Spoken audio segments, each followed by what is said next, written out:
Peru's a massive country with a ton to see and do, well beyond just Machu Picchu. So today I'm going to share with you what I learned while traveling Peru. The first thing I was surprised by was, like I mentioned, there is so much to see in Peru. It's a really diverse and large country. So there's the mountains where Machu Picchu is, but then there's also like sand dunes with desert oases. There's a desert that goes all the way up to the ocean. There are these crazy multicolor mountains. There really is so much to see in this country that you could spend a few months traveling there and still not see everything. I recommend just doing some research on Peru and seeing what all it has to offer, because until I really took some time to do that, I didn't realize how cool this country is. Prior to Peru, most of my travel has been to Europe. And in Europe, the language barrier really hasn't been that much of an issue.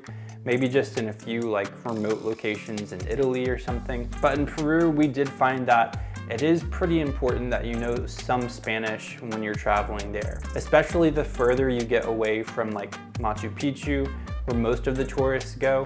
You may start to run into more issues with the language barrier. Thankfully, my wife paid better attention in Spanish class than I did, and so she was able to communicate most of the time for us. But I wish that I personally had just taken some time to download some apps and start brushing up on common words and phrases that I might have needed while traveling. Something else I discovered in planning this last-minute trip is that you may want to have at least one in-country flight while you're traveling Peru. Machu Picchu is on one side of the country, and then a lot of the other popular places to visit are on the totally other side of the country. For us, the best solution was simply to fly to the other side of the country where Machu Picchu is. Most people, when you're traveling to Machu Picchu, will fly into Cusco. So something good to know about Cusco is that it's 11,150 feet above sea level. And so that's pretty dang high.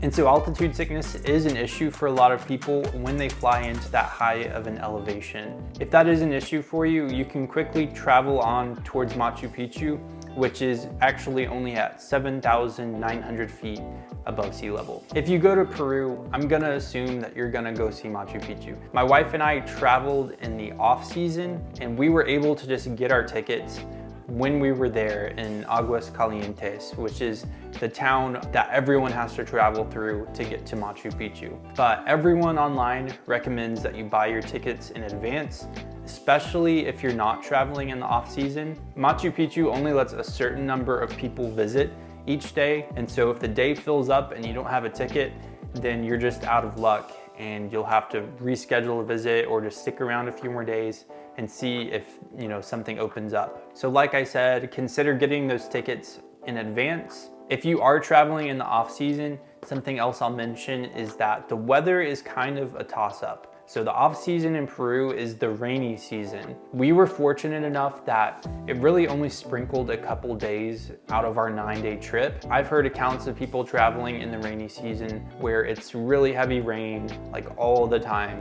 And so I think that definitely could have put a damper on our trip if it had been that rainy. Something else that would really be unfortunate is to travel all the way out to Machu Picchu and then have really cloudy weather and not be able to see anything while you're up there. So that's something to consider if you're thinking about traveling in the off season. Another thing you might want to prepare for is motion sickness. I just remember a lot of really windy mountain roads. So if you struggle with motion sickness, I think that could be a real issue if you don't bring some like motion sickness pills beforehand just to prepare yourself for that. The landscape that you're driving through is incredible, and so it would be really unfortunate to just be dealing with an upset stomach the whole time. Something else you'll want to know is that you want to avoid drinking the water that just comes out of the faucet or out of the shower. This water is not safe to drink, and so it's recommended that you only drink bottled water while you're traveling Peru, or water that's been boiled or had purification tablets added to it. So you really want to avoid getting water in your mouth like while you're taking a shower. You want to avoid getting drinks with ice in them because you don't know, what water was used to create that ice. All of those steps should be taken just to avoid, contracting any kind of sickness from drinking the water, which could mess up the rest of your trip. Kind of in the same vein, I would say be wary of non-pre-packaged food in the airports. Maybe it was just me, but I got really bad food poisoning in the airport at Peru. I ate like a panini that had been apparently just like sitting out for way longer than it should have been. And I got terrible food poisoning on our trip home from Peru. Maybe just consider buying food that's pre-sealed that you know isn't gonna cause any issues. Of course, don't eat like that for your whole trip.